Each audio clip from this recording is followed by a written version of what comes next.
So ayan mga sir, meron akong bagong nabili sa Shopee, itong module na to. So nakita ko siya, ginawa siya ni Jeffrey, isang repairman. Tapos nakita ko na pwede itong gamitin kahit walang kuryente, makapag-charge ka, gamit lang yung solar. So meron ako isang solar panel. So ano to, lumang solar panel kasi nagiba na yung LED strip niya, kaya kinuha ko.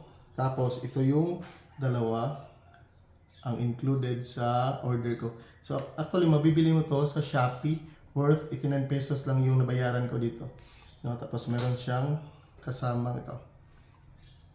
Parang connector siya dito sa yung solar panel, tapos dito.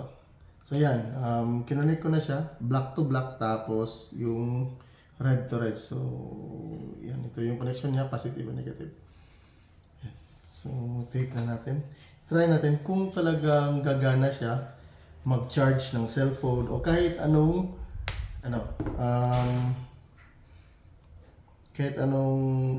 device na pwede natin i-charge dito. So try natin yung cellphone natin kung mag-charge pa siya gamit itong solar panel, tapos itong nabili nating module gamit lang yung araw. So walang kuryente ito guys. Lumang solar panel to. Yan, kita nyo naman. Yan, walang kuryente yan. Tapos ito yung charger na gagamitin ko. Yan. Okay. So, last. Connect lang natin dito.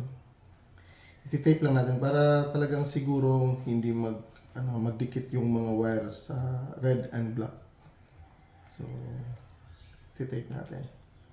Para naman sure. So try natin to. Kasi kapag gagana, talagang kahit brand out, makakapag-charge ka na. So yan. You connect this one here. Itong yellow. Yan, makikita nyo itong yellow. Connect nyo lang dito yan. Yan. And then, wait, nasa loob kasi tayo ng bahay. So try natin kung mag-charge. Yan. So yan, ito yung panel natin at ito yung module. So connect natin. May dalawang USB port siya. No? Okay. So kunin muna natin yung phone. Yan. Ito yung cellphone niya. So makikita nyo naman, no? Ito, turn off natin. Ayan, hindi pa yan ha. So pa-plug na natin. Yan. And then, so siguro kulang sa init. So try natin sa labas. Let's go. So hindi natin ika-cut to para wala talagang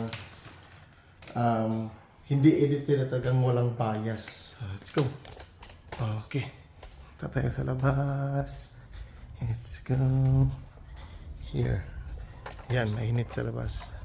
So try natin. Try natin siya bilad sa araw.